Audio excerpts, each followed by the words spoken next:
नमस्कार दोस्तों, स्वागत है आपका अपने YouTube चैनल पर। दोस्तों उम्मीद आप स्वस्थ होंगे, मस्त होंगे, अपने पढ़ाई में व्यस्त होंगे। दोस्तों जैसा कि आप लोगों को पता है, हम लोग डेली करंट अफेयर्स देख रहे हैं और इस करंट अफेयर्स का सबसे बड़ा खासियत यह है कि हम लोग एक दिन बैक का करंट अफेयर्स जो होता है उसे हम लोग रिवीजन करते हैं। उसके बाद जो करंट अफेयर्स होता है उसे वस्तुनिष्ठ प्रश्न के रूप में हम लोग देखते हैं। तो आज का करंट अफेयर्स पहले हम लोग रिवीजन कर लेंगे और फिर आज के करंट अफेयर्स को हम लोग देखेंगे। तो आइए पहले रिवीजन कर लेते हैं।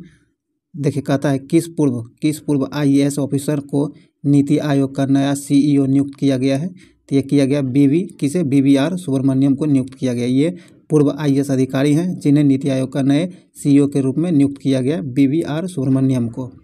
आगे कहता है दादा साहेब फाल्के अंतर्राष्ट्रीय फिल्म समारोह। दादा साहेब अंतर्राष्ट्रीय फिल्म समारोह 2023 में जो है किस फिल्म को फिल्म ऑफ द ईयर के रूप में चुना गया है। तो ये चुना गया है RRR को। किसे? RRR को चुना गया है।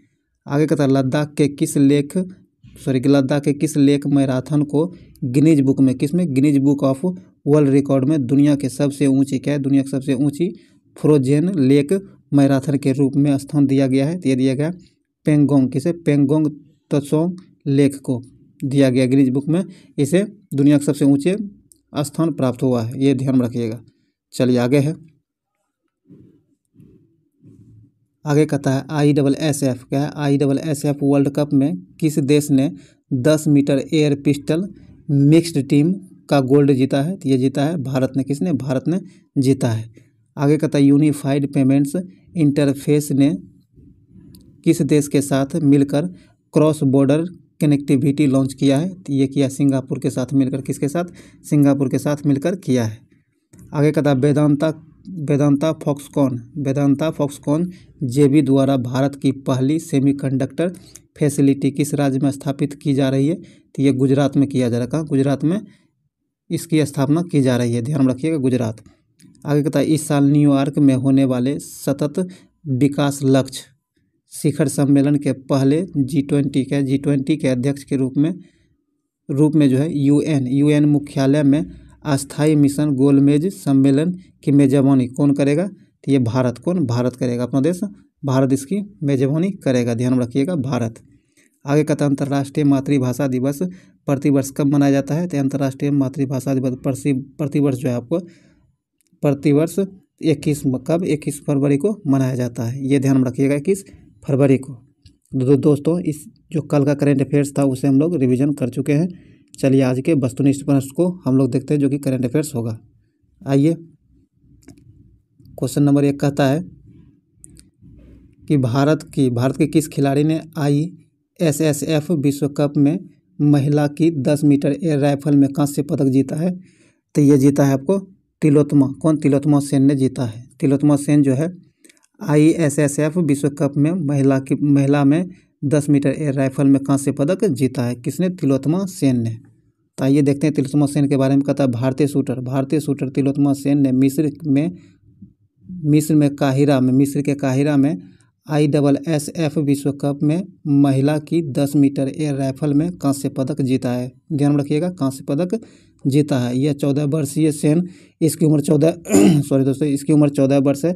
14 वर्षीय सेन ने 262 के स्कोर के साथ शीर्ष 8 रैंकिंग राउंड समाप्त करने के बाद भारत के लिए दूसरा कांस्य पदक भारत के लिए जीता है। इवेंट में कहता है इस इवेंट में तीसरे दिन भारत के लिए रुद्राक्ष पाटिल ने पुरुष की एयर राइफल में जो है स्वर्ण पदक जीता था। किसने? तो रुद्राक्ष पाटिल ने जीता था स्वर्ण पदक पुरुष वर्ग में। और कहता ISSF विश्व कप मिस्र की राजधानी काहिरा में आयोजित किया गया। कहाँ? काहिरा में आयोजित किया गया है, ध्यान रखिएगा, मिस्र की राजधानी काहिरा जो है वहाँ इसका आयोजन किया गया है, ये ध्यान रखिएगा, आपको जगह पूछा जा सकता है। चलिए आगे है। आगे कहता गुलाब चंद कटारिया ने किस राज्य के 31वें राज्यपाल के रूप में शपथ ली है? कहता गुलाब चंद कटारिया जो है इन्होंने किस राज्य के 31वें, ध्यान रखिएगा, 31वें राज्यपाल के रूप में शपथ ली है? तो ये लिया असम के 31वें राज्यपाल के रूप में शपथ लिया। किसने? गुलाब चंद कटारिया ने। तो आइए हम लोग देखते हैं इसके बारे में। कहता गुलाब चंद कटारिया ने असम के 31वें राज्यपाल के रूप में शपथ ली है। उन्होंने प्रोफेसर जगदीश मुखी के स्थान पर राज्यपाल का पदभार संभालेगा? किसके स्थान पर? प्रोफेसर जगदीश मुखी के स्थान पर राज्यपाल का पदभार संभालेंगे कौन? गुलाबचंद कटारिया। राज्यपाल गुलाबचंद कटारिया राजस्थान के उदयपुर के रहने वाले हैं। राज्यपाल के रूप में नियुक्ति से पहले वे राजस्थान के पूर्व गृह मंत्री भी रह चुके हैं और राजस्थान विभाग सभा में विपक्ष के नेता भी रहे हैं। उन्होंने 9वीं बार लोकसभा में उदयपुर निर्वाचन क्षेत्र का भी प्रतिनिधित्व किया है। ये ध्यान रखिएगा, 9वीं बार। ये आपसे पूछा जा सकता है कहाँ का बना है? असम के 31वें राज्यपाल के रूप में शपथ लिए हैं, ध्यान रखिएगा। यहाँ ए नंबर सेंस होगा असम। आइए देखते हैं आगे। कहता है रूस। क्या है? रूस ने हाल ही में न्यू स्टार्ट संधि से अलग हो गया है। यह संधि किस वर्ष लागू की गई थी? कहता है कि रूस जो है हाल ही में एक न्यू स्टार्ट संधि से अलग हो गया है। यह संधि कब लागू की गई थी? तो यह लागू किया गया था 2011 में। कब? 2011 में यह संधि लागू की गई थी, जिससे रूस अब अलग हो चुका है। तो आइए हम लोग देखते हैं इसके बारे में। कहता है रूस जो है यूक्रेन युद्ध के बीच रूस के राष्ट्रपति ने एक अहम फैसला लेते हुए न्यू स्टार्ट संधि से रूस को अलग कर लिया है। नई सामरिक शस्त्र न्यूनीकरण संधि जिसे के रूप में परिभाषित किया गया है। यह संधि 5 फरवरी 2011 को लागू की गई थी और न्यू स्टार्ट संधि का मुख्य उद्देश्य विश्व की 2 प्रमुख परमाणु शक्तियों के बीच खतरनाक हथियारों की होड़ को समाप्त करना इसका मुख्य उद्देश्य था। और इस संधि पर 2010 में जो तत्कालीन अमेरिकी राष्ट्रपति बराक ओबामा थे, उन्होंने तत्कालीन अमेरिका के तत्कालीन राष्ट्रपति बराक ओबामा जो है उन्हें रूसी समकक्ष दमित्री मेदवेदेव ने हस्ताक्षर किया था। ये ध्यान में रखिएगा। अब यहाँ रूस जो है इससे अलग हो चुका है। चलिए आगे है। कहता है कि भारत के किस राज्य या केंद्र शासित प्रदेश में फ्रोजन लेक हाफ मैराथन का आयोजन किया गया? कहता है भारत के किस राज्य या फिर केंद्र शासित प्रदेश में फ्रोजन लेक हाफ मैराथन का आयोजन किया गया है? तो ये लद्दाख में किया गया। कहाँ? लद्दाख में किया गया है।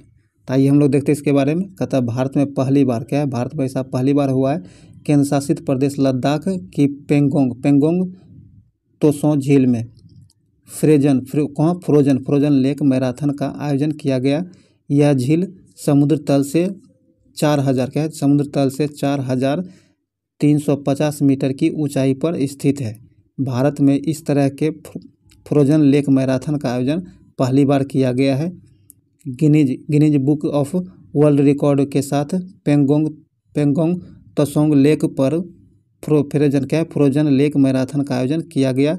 इस मैराथन में 75 धावक ने भाग लिया। पेंगोंग तसोंग झील जो है एक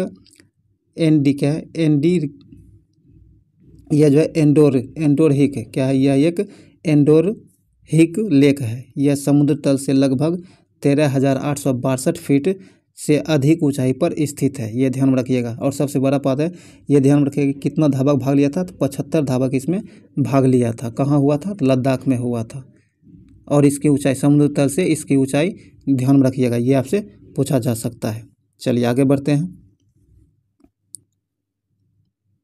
आगे कहता है बीसीसीआई। क्या है? बीसीसीआई ने महिला प्रीमियर लीग के टाइटल स्पॉन्सर के रूप में किसे चुना है? कहता है बीसीसीआई जो है इनके द्वारा महिला प्रीमियर लीग जो कि पहली बार अब शुरू होने वाला है, तो इसका टाइटल स्पॉन्सर किसे चुना गया है? तो ये टाटा ग्रुप को चुना गया है। ध्यान रखिएगा, ये पुरुष वर्ग के आईपीएल का भी स्पॉन्सर जो है यही है, टाटा ग्रुप ही है। और महिला वर्ग में के जो महिला आईपीएल शुरू होने वाला है और पहला बार हो रहा है, तो इसका भी स्पॉन्सरशिप इसी टाटा ग्रुप को मिला है।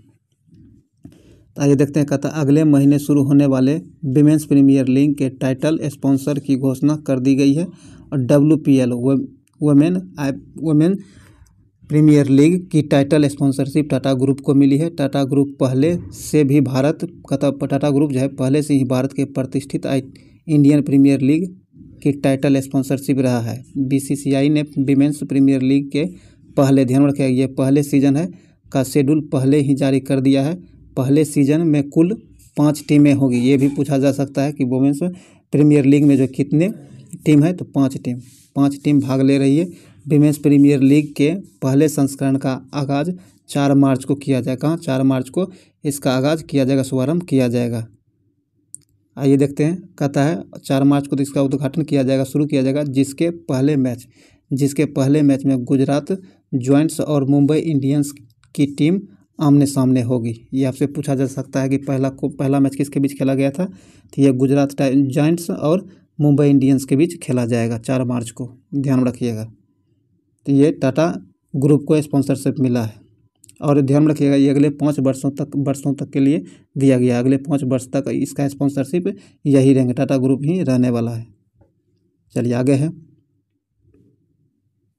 आगे कहता है भारतीय रेलवे ने हाल ही में किस राज्य में सभी ब्रॉड गेज रूट का विद्युतीकरण पूरा कर लिया। कहता है भारतीय रेलवे जो है हाल ही में किस राज्य में सभी ब्रॉड गेज रूट का विद्युतीकरण पूरा कर लिया है, तो ये किया है उत्तर प्रदेश। किसने? उत्तर प्रदेश राज्य में। डी नंबर से आंसर हो जाएगा उत्तर प्रदेश। आइए देखते हैं, कहता है रेलवे विद्युतीकरण में भारतीय रेलवे ने एक महत्वपूर्ण उपलब्धि हासिल करते हुए उत्तर प्रदेश में सभी ब्रॉड गेज रूट का विद्युतीकरण पूरा कर लिया है। उत्तर पूर्व रेलवे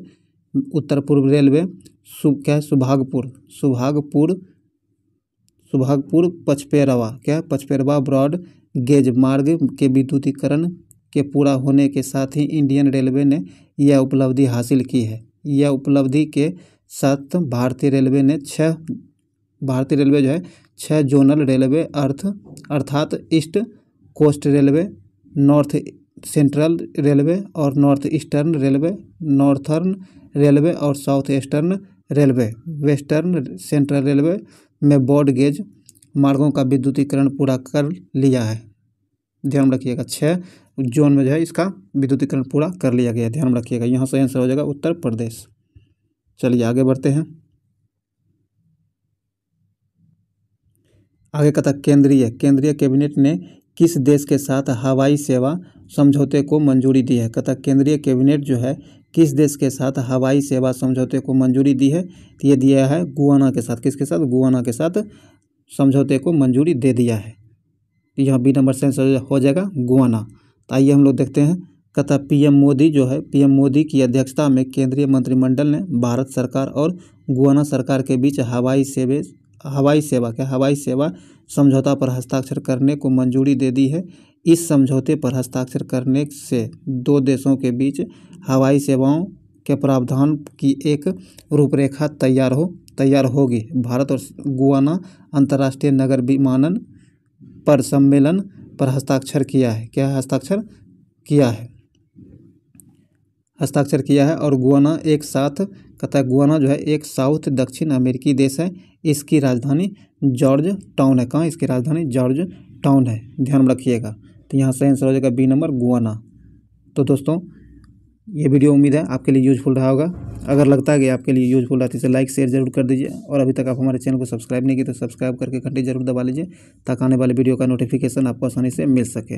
अगर आप बीएसएससी की तैयारी कर रहे हैं, 5 मार्च को एग्जाम देने वाले हैं, तो उसके लिए रिवीजन बैच चल रहा है जो कि आपको प्रत्येक दिन लगभग 4 से 5 प्रैक्टिस सेट अवेलेबल कराया जाता है और इससे पहले भी 125 से ज़्यादा प्रैक्टिस सेट अवेलेबल करा दिया गया। उसका लिंक आपको डिस्क्रिप्शन में मिल जाएगा, उसे जाकर जरूर लगाएं और रिवीजन करते रहें ताकि इसका फ़ायदा आपको मिल सके और आपको करंट अफेयर्स पर आधारित छोटे छोटे वीडियो टॉपिक वाइज आपको अवेलेबल कराए जाते हैं। उसके लिए भी आप हमारे चैनल से जरूर जुड़िए।